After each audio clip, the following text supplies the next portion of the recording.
Bom dia e bem-vindos a um novo vídeo.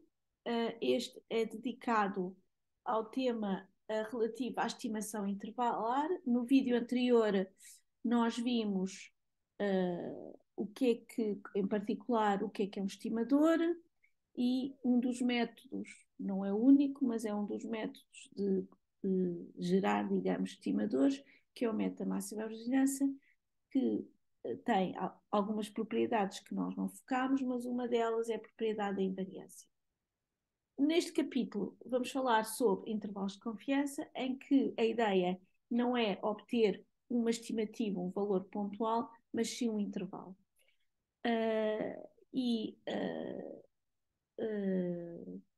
A ideia, deixem-me até, eu gostaria, mas enfim, no vídeo é mais complicado de vos mostrar, mas se vocês procurarem ficha técnica, por exemplo, ficha técnica de sondagens, verão algumas sondagens que são publicadas em que aparece a informação sobre a dimensão da amostra, como é que a amostra foi recolhida, a margem de erro e a confiança.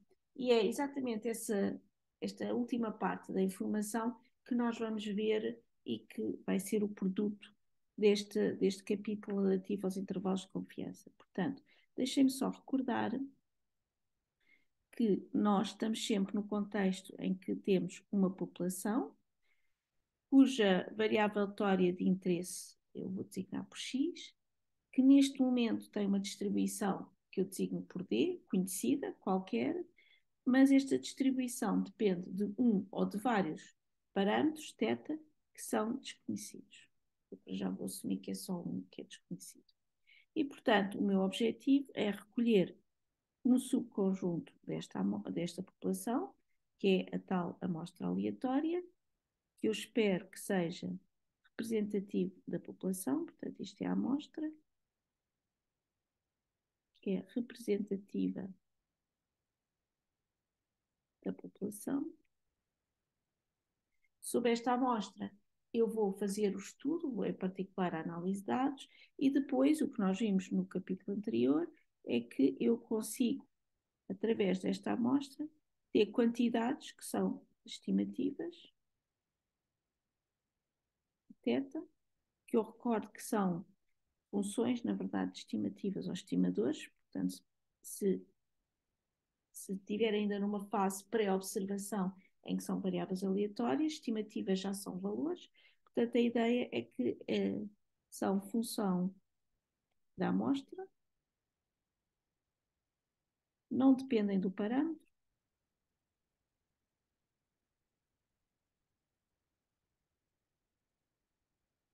e tomam valor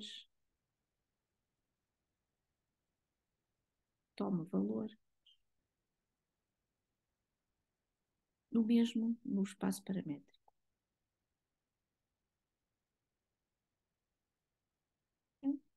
E esta amostra, se pretende representativa da população, tem as propriedades que nós vimos da amostra aleatória, isto é um conjunto de variáveis aleatórias independentes, identicamente distribuídas.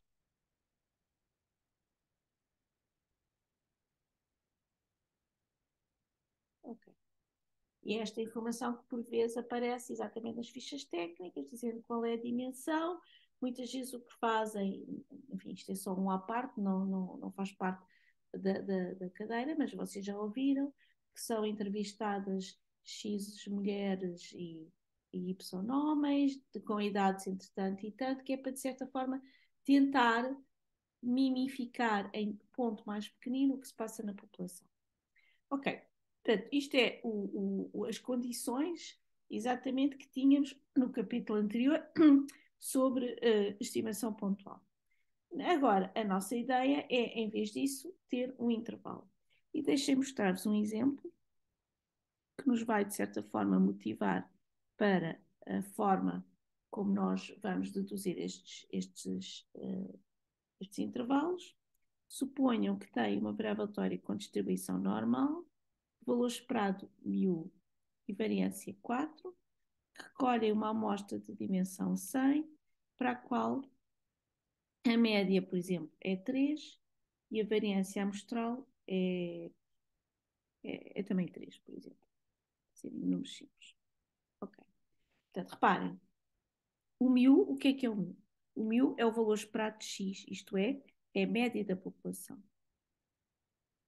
A média da população não tem que ser necessariamente igual à média da amostra. Portanto, o x barra é também uma média, mas sim da amostra. Portanto, primeiro, embora se espere que os valores sejam parecidos, não têm que ser iguais, ok? Portanto, eu saber a média da amostra, consigo sempre saber. Saber a média da população, posso não saber. Portanto, primeiro, tenho que distinguir entre isto e mesmo para uma amostra aleatória. Da mesma forma, eu saber a variância da amostra, da população,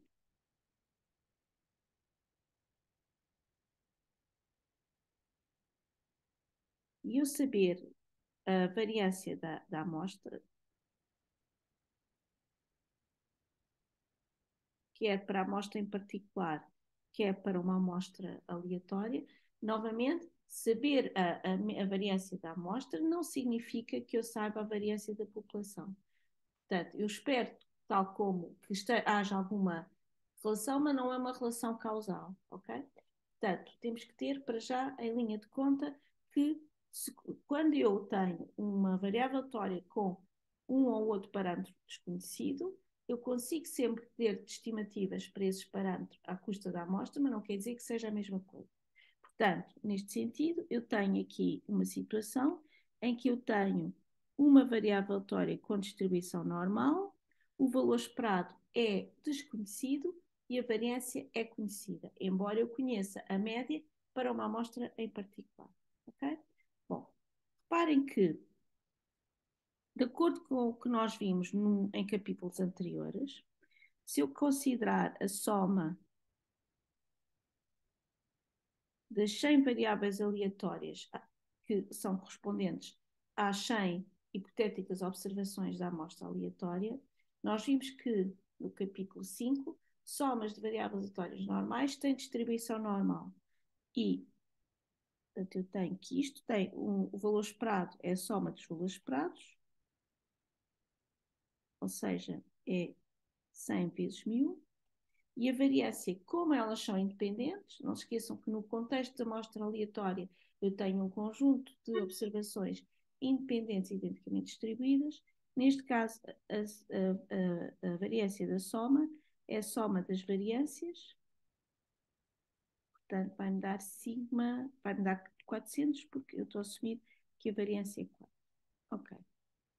Portanto, eu sei que o somatório dos x tem distribuição normal com estes parâmetros, o que significa que o somatório destas 100 variáveis a dividir por 100 menos 1000 sobre a raiz quadrada de 400 a dividir por 100 também tem distribuição normal 0 e neste caso 0,1. Reparem, porque é que eu já fiz isto aqui? Portanto, aqui eu tinha dividir por n, ao dividir por n, eu sei que o valor esperado é igual, não se esqueçam que nós vimos isso também já no vídeo anterior, o valor esperado de x barra é sempre igual ao valor esperado de x, e a variância de x barra é igual à variância de x sobre n. Portanto, por isso é que eu tenho aqui ao x barra, portanto isto aqui é o x barra, ao x barra eu estou a retirar o seu valor esperado, que é 1000, e a dividir pela raiz quadrada da variância sobre n. E, portanto, tenho uma normal reduzida. Ou seja, o que eu tenho neste momento é x barra menos 1000 raiz quadrada, neste caso de 4, tem distribuição ser a raiz quadrada de 4, tem distribuição normal 0. Isto aqui está-me a dar a variância, tenho bem, que é sobre n quadrado. X barra a variância de x sobre n, está certo? Ok. Portanto, tenho esta variável aleatória. Agora o que é que eu tenho? Isto primeiro, estou aqui a manipular os, os valores esperados e as variâncias. Aqui não pode ser assim, desculpa. Não. Portanto, a minha variância é 2, portanto é sigma, é 2 sobre raiz de 100, que é 10. Agora assim, assim. Ok. Ok, portanto, agora o que é que eu vou fazer? Reparem, quando eu pego nesta variável, esta variável tem uma distribuição normal reduzida. E se eu quiser enquadrá-la entre dois pontos, que eu vou chamar A e B, eu vou enquadrá-la de forma, por exemplo, a que ela esteja entre A e B com 95% de probabilidade. Então, eu quero calcular o A e o B, tal que a probabilidade de estar. Desculpem, estou sempre a pôr sigma, porque estou a pensar. Seja, por exemplo, 0,95, ok?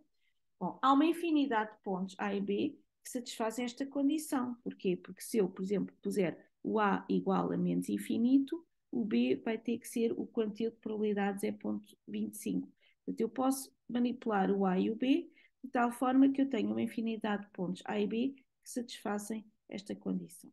Mas eu quero que seja a diferença, a distância entre o A e o B, que é o B menos A, seja o menor possível. E, portanto, para ser o menor possível, eu vou utilizar o facto da distribuição normal ser simétrica em torno do zero e, além disso, ter ponto máximo, a função densidade de probabilidade, no zero.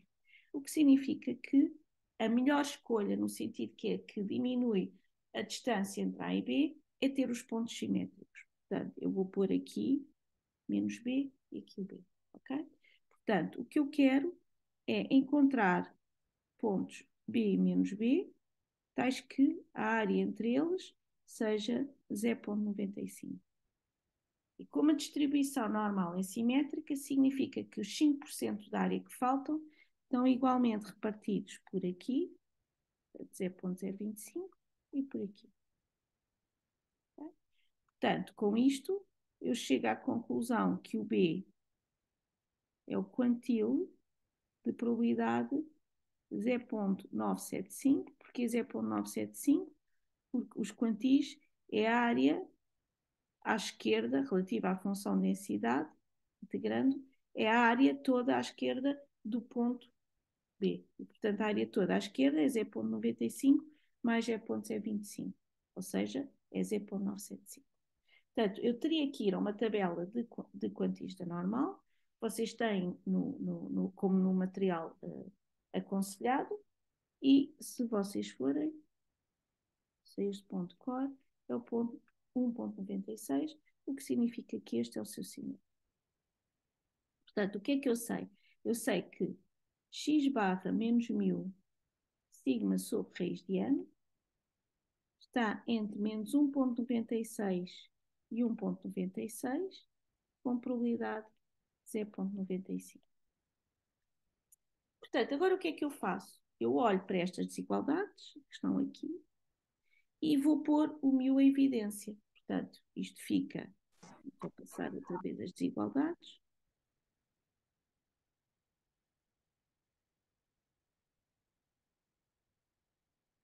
Portanto, eu vou multiplicar tudo por 2 décimos.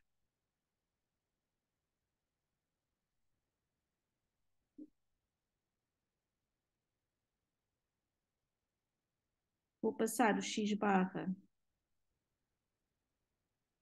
para o outro lado.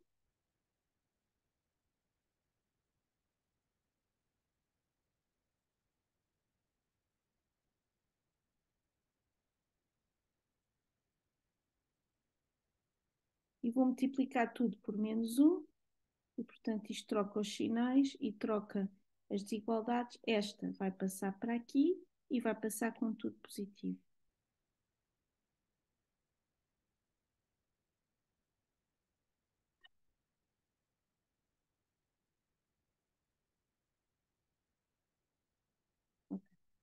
E é precisamente este intervalo que eu chamo de intervalo de confiança aleatório. Portanto, o intervalo que eu vou designar intervalo de confiança aleatório a 95% para 1000 é dado pelo intervalo, desculpa, aqui há um erro, aqui há um menos,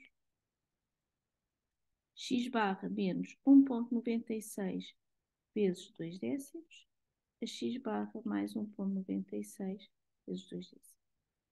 Okay?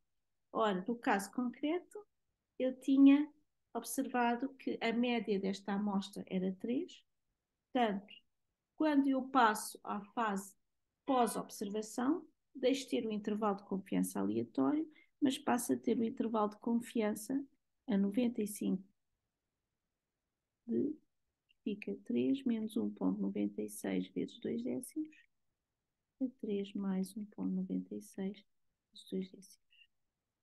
Okay. E é exatamente isto que chamo a estimação intervalar. É encontrar um intervalo que, no caso aleatório, depende, neste caso, da média amostral, e como eu ainda não fiz, não substituí pelos valores amostrais, neste momento é uma variável aleatória, e, portanto, o que eu sei é que a probabilidade deste intervalo conter o verdadeiro valor de 1000 é igual a 0,95. Portanto, isto significa que se eu fizesse um conjunto, e aliás há exercícios depois que vocês vão fazer em particular no projeto, que se eu fizesse um conjunto, realizar um conjunto de amostras, de observações, em que cada uma das amostras, digamos que é uma iteração, calculam a média. Se eu depois fizer para todas essas amostras, em 95% das vezes, eu, embora não conheça o valor de 1000, eu tenho alguma confiança, a confiança atribuída neste momento a 95%, que o 1000 esteja contido nesse intervalo. Claro que o 1000 não é aleatório, o 1000 ou está ou não está. A única coisa é, eu não conheço o 1000, mas o 1000 não é aleatório. O 1000 é uma quantidade determinística, mas que me é desconhecida. O que é aleatório é os extremos do intervalo. Okay? Portanto, com este exemplo ilustra o que nós vamos fazer no caso geral, que se chama o meta da variável fulcral. Portanto, a ideia do meta da variável fulcral é o seguinte. Portanto, isto termina o exemplo. E vamos ver o método da variável fulcral. Portanto, deixem-me só escrever que este exemplo ilustra, para um caso particular,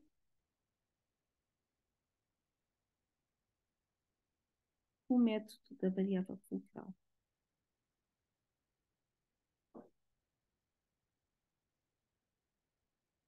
É o método que vamos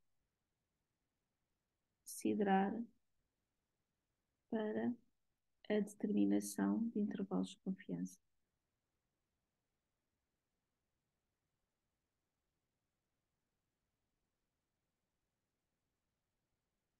Ok. Portanto, em que consiste este método?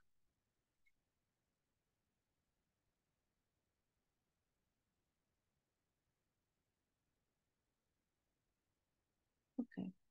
Portanto, o método da variável fulcral, vocês irão ver que eu começo por ter dados, isto é, eu preciso de saber qual é a distribuição da minha variável aleatória, preciso de ter a dimensão da amostra,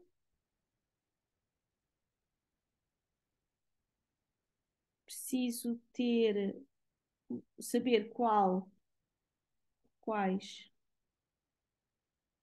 os parâmetros desconhecidos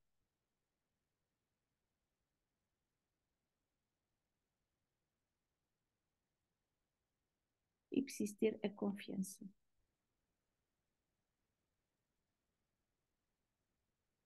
Okay? Portanto, neste exemplo, eu disse-vos, ok, vamos assumir que X tem uma distribuição normal, o valor esperado é desconhecido, a variância, porém, é conhecida, tenho uma amostra de dimensão, neste caso 100, para a qual observei, seja lá o que for, e agora quero construir um intervalo de confiança a 95%.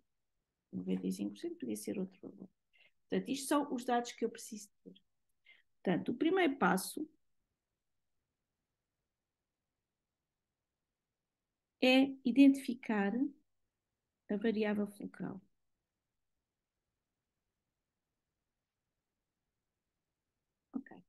E esse é o passo que é preciso ter mais alguns cuidados e é aquele que, por vezes, vocês têm mais dificuldade.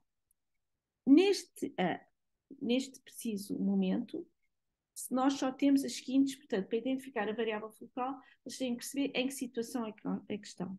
E neste momento só vos será pedido o seguinte: ou vão ter uma população normal, ou vão ter uma população Bernoulli. São os únicos casos em que eu vou estar. Se tiver uma população normal, pode-vos ser pedido para derivarem um intervalo de confiança aleatório para o μ com o sigma conhecido. Foi isto que nós fizemos no exemplo.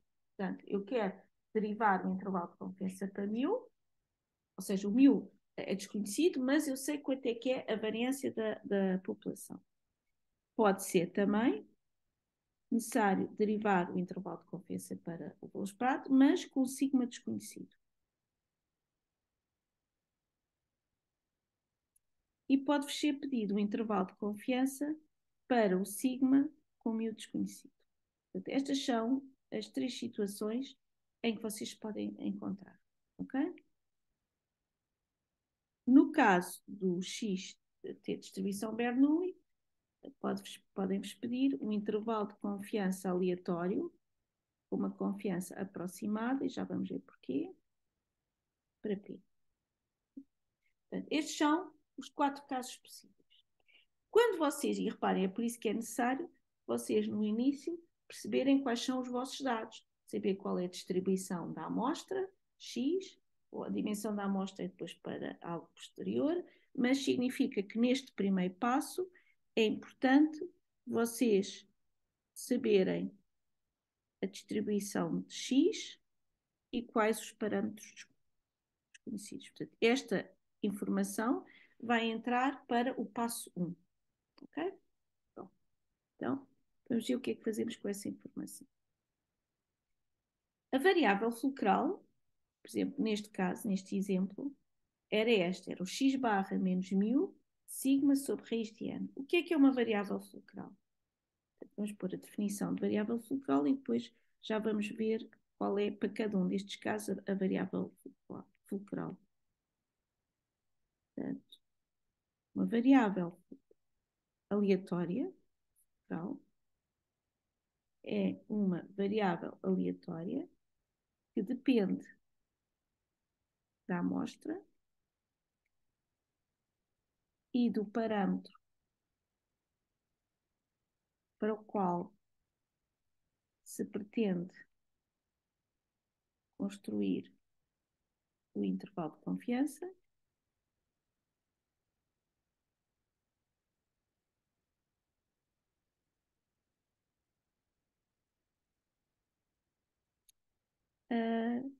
com distribuição completamente conhecida.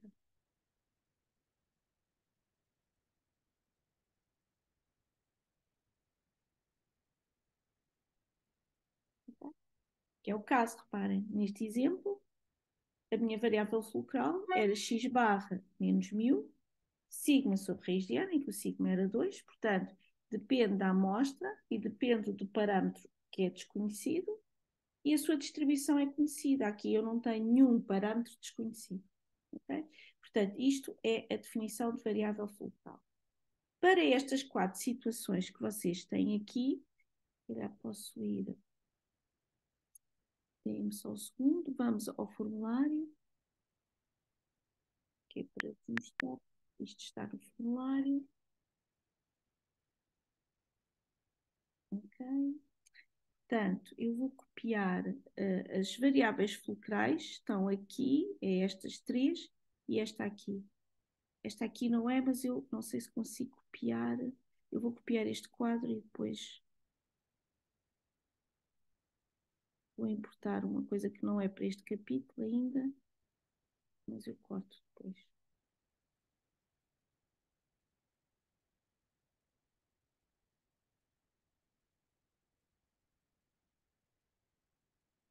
Ok. Portanto, deixem-me só cortar, porque neste momento ainda não é necessário isto. vai ser necessário no capítulo seguinte. Ok. Portanto, se eu quiser construir um intervalo de confiança para o valor esperado de uma população normal com a variância conhecida, a variável fulcral é esta. Okay? Que foi exatamente a que nós vimos neste exemplo.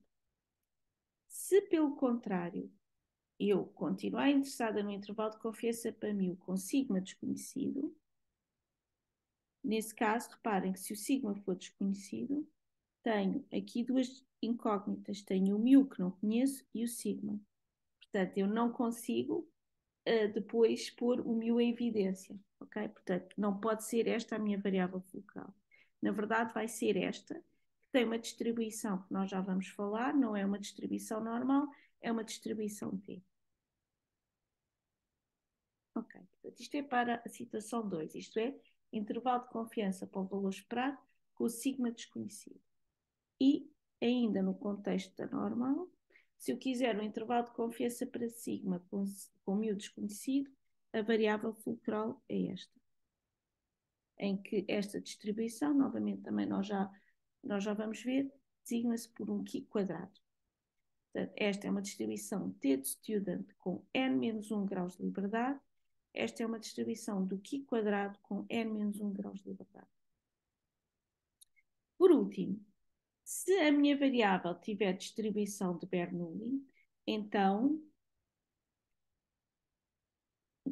não está necessariamente aqui no formulário a maneira mais simples do 4.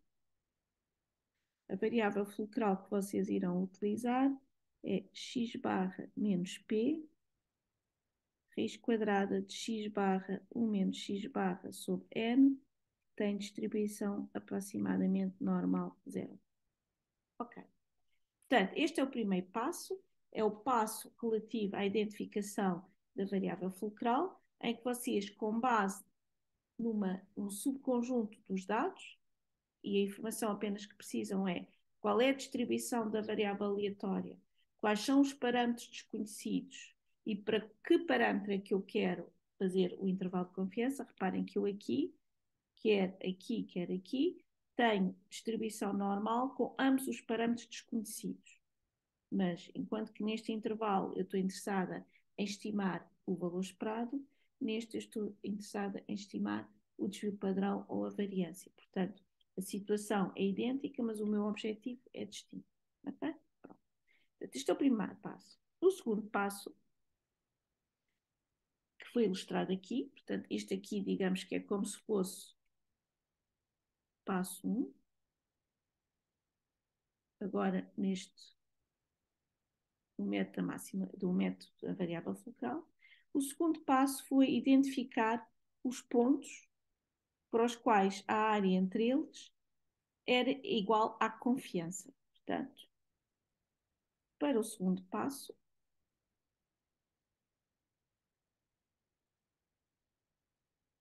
preciso de quê? Preciso da distribuição da variável fulcral e preciso da confiança que eu quero. Portanto, eu vou pôr aqui entre parênteses o que é que eu preciso para isto. Portanto, preciso da distribuição. Não preciso da forma funcional da variável aleatória, mas preciso da distribuição, da sua distribuição, da variável fulcral e do nível de confiança.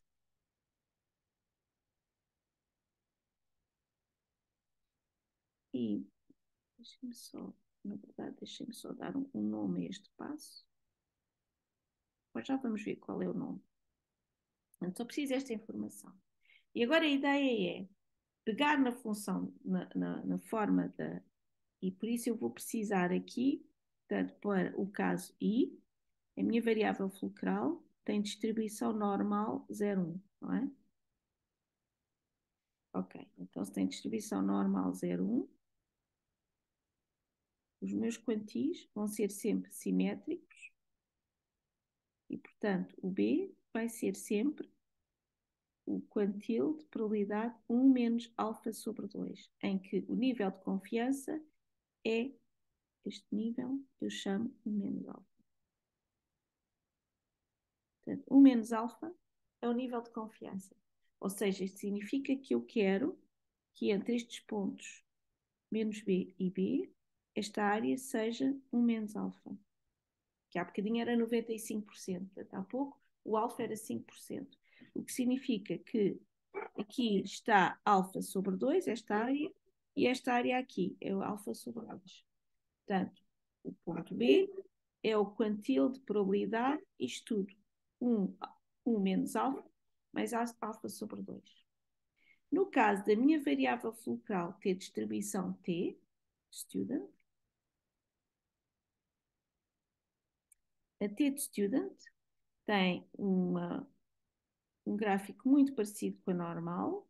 A única coisa é que ela é mais alargada, portanto é algo assim mais achatado, mas tem exatamente as mesmas propriedades no sentido que é simétrica em torno do zero e o ponto máximo da função de densidade é no zero. Portanto, pelas mesmas razões, os meus pontos, deixa-me ter que fazer isto primeiro azul, vão ser também simétricos. Okay? Portanto, eu quero também que aqui esteja 1 menos alfa, aqui está, portanto, alfa sobre 2 e aqui está outros alfa sobre 2. E, portanto, os quantis, o B, é o F menos 1, eu já não ponho o φ, porque o φ é uma letra que está designada e é exclusivamente para usar para, no caso de distribuição normal. Portanto, eu quero um quantil de uma T com n menos 1 graus de liberdade, em que n é a dimensão da amostra, de 1 menos alfa sobre 2. E depois nos exercícios nós veremos em particular na tabela de quantista T como é que vamos calcular isto. A terceira variável fulcral, que é para intervalos de confiança para sigma com o desconhecido, tem distribuição Q quadrado. Isto é, no caso 3, primeiro, a distribuição do Q quadrado não é simétrica e só é diferente de zero para valores positivos, portanto, tem este formato. Quer dizer, ela pode começar no zero. Okay. Portanto, aqui os quantis já não vão ser simétricos. E o que nós vamos fazer é, vou ter dois pontos, agora A e B, tais que a área entre eles, novamente, seja 1 menos alfa. Aqui vou ter alfa sobre 2 e aqui vou ter também alfa sobre 2. Portanto, no caso do meu intervalo de confiança ser construído à custa do Q quadrado, vou ter dois quantis, vou ter o A, que é o F menos 1 de um Q quadrado com N menos 1 graus de liberdade e é um quantil de probabilidade alfa sobre 2, e são positivos, e o B é um quantil de probabilidade 1 menos alfa sobre 2 proveniente da mesma distribuição. Okay? No caso 4, também é uma normal, portanto, o caso I e o caso 4, o 1 e o 4, os quantis são iguais. Portanto, aqui, porque a distribuição é aproximadamente normal. A única coisa é que no caso I, no caso 1, os quantis são exatos, no caso 4 são quantis que são verificados através da distribuição normal, que é a que aproxima a verdadeira distribuição desta variável, que nós não sabemos qual é a sua distribuição exata. Portanto, este passo 2, na verdade, eu posso lhe chamar cálculo dos quantis.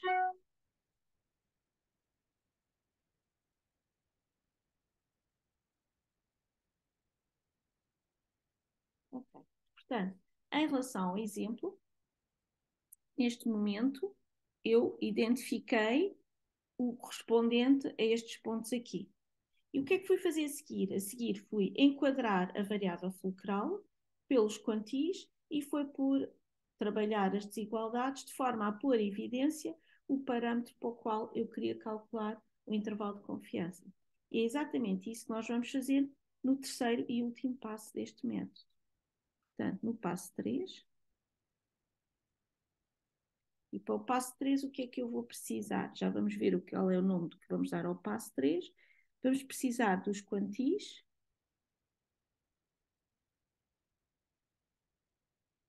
determinados no passo 2, mas vou precisar também, agora sim, da variável fulcral, não da sua distribuição, mas sim da sua definição, ok? Portanto, o que é que eu faço aqui neste passo? Vamos enquadrar, vamos dizer assim, enquadrar a variável fulcral pelos dois quantis e colocar o parâmetro desconhecido em evidência. Isto é, olhando aqui para as variáveis fulcrais, no caso I, eu tenho os quantis menos B menor que x barra menos μ sigma sobre raiz de n, ok? Portanto, agora quero é pôr o μ em evidência e, tal como nós vimos, isto dá que o μ tem que ser menor que x barra mais B sigma sobre raiz de n e x barra menos B sigma sobre raiz de n. E, portanto, neste caso, o intervalo de confiança aleatório para μ é o tal x barra, vou pôr mais ou menos B sigma sobre raiz de n. Vou pôr mais ou menos, que é para não estar a escrever, é só para poupar tempo e espaço, ok? No caso 2, a minha variável fulcral é x barra menos μ S sobre raiz de n, em que S é o desvio padrão amostral, que é calculado desta maneira, portanto, a dividir por n menos 1 e não a dividir por n. Este S que está aqui é a raiz quadrada do que está aqui. Ele vai estar novamente entre os quantis. Aqui eu vou pôr a mesma anotação B e menos B, mas atenção, enquanto que aqui o B é o φ menos 1 de 1 menos alfa sobre 2, que foi o que nós vimos no passo anterior, aqui o B é o F menos 1 de uma T com N menos 1 graus de liberdade de 1 menos alfa sobre 2. Okay? Portanto, os quantis são distintos. E, portanto, eu pego nisto e, novamente, vou pôr o μ em evidência, portanto, vai ficar x barra mais B S sobre raiz de n a x barra menos B S sobre raiz de n e, portanto, chego à conclusão que o meu intervalo de confiança aleatório 1 menos alfa para μ, neste caso, é x barra mais ou menos B S sobre raiz de n. No caso 3, portanto, o caso 3 o que é? É se eu quiser construir um intervalo de confiança para o sigma quadrado, ou para o sigma, portanto, a minha variável fulcral é esta aqui, isto é, n menos 1 S quadrado sobre sigma quadrado, vai estar entre A e B. E aqui o A é o F menos 1, ou seja, o quantil de probabilidade alfa sobre 2, quantil esse que é visto em relação à distribuição Q quadrado, e o B é o quantil de probabilidade 1 menos alfa sobre 2. Ok, portanto, novamente aqui eu quero pôr o sigma em evidência, o sigma ou o sigma quadrado, que vocês vão pedir, e portanto isto fica n menos 1 S quadrado sobre A, aqui, e aqui fica n menos 1 S quadrado sobre B. Ou seja, neste caso, o meu intervalo de confiança aleatório 1 menos alfa para sigma quadrado é n menos 1 S quadrado sobre B, n menos 1 S quadrado sobre A. Se em vez de pedirem o intervalo de confiança para o sigma quadrado, pedirem o intervalo de confiança para o desvio padrão, que é a raiz quadrada, é só calcular a raiz quadrada destes extremos. Por último, se eu quiser um intervalo de confiança para a proporção de uma população Bernoulli, então a minha variável fulcral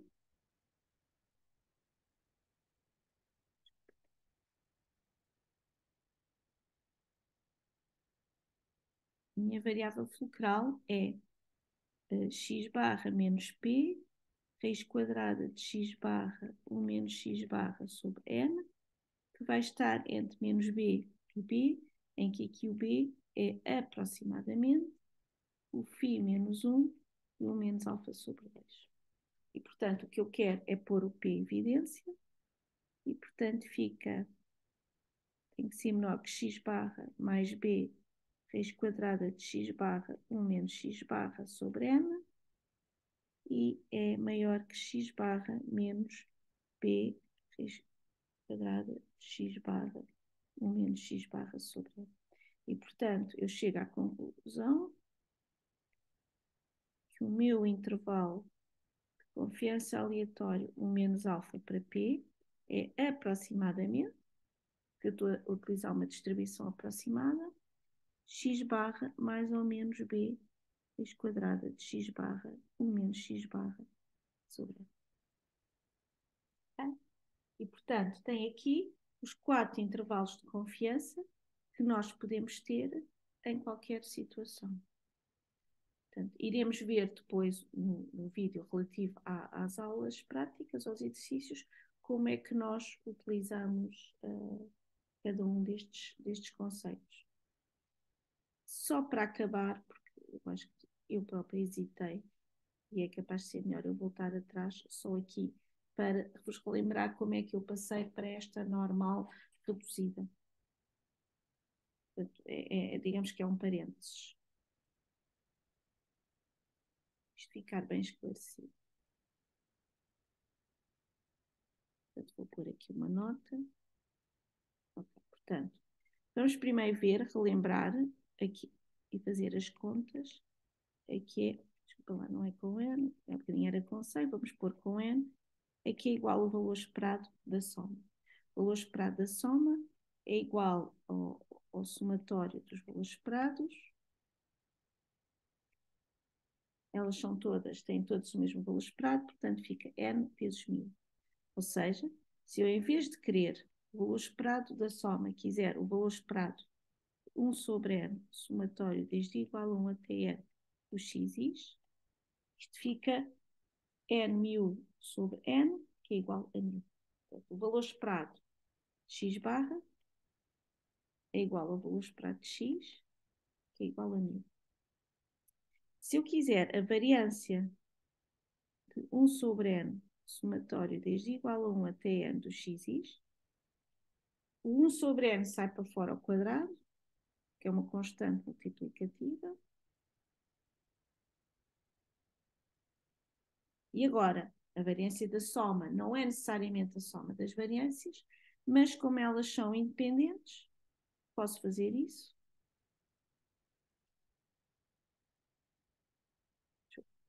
Variância de x. E todas elas têm a mesma variância. Portanto, isto fica n vezes sigma quadrado, portanto fica sigma quadrado sobre n. Ok? Portanto, aqui estão, porque é que neste exemplo,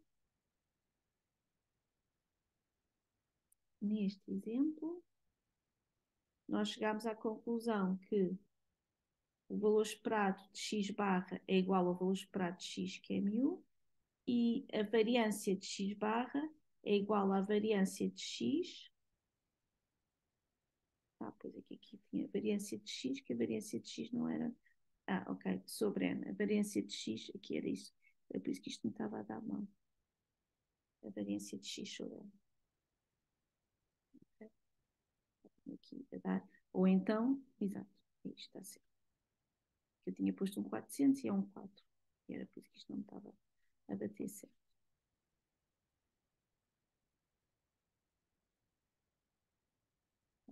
Okay. Daí significa que se eu tiver x como distribuição normal, μ sigma quadrado, Então, se eu tiver x barra menos μ sigma sobre raiz de n, tem distribuição normal zero. Ok, portanto, isto era o que está previsto em relação ao método da variável fulcral, método esse para derivação de intervalos de confiança para o parâmetro. Agradeço a vossa presença e no próximo vídeo relativo a este capítulo iremos fazer exercícios sobre exatamente este método para as várias situações. Muito obrigada pela vossa presença e até à próxima.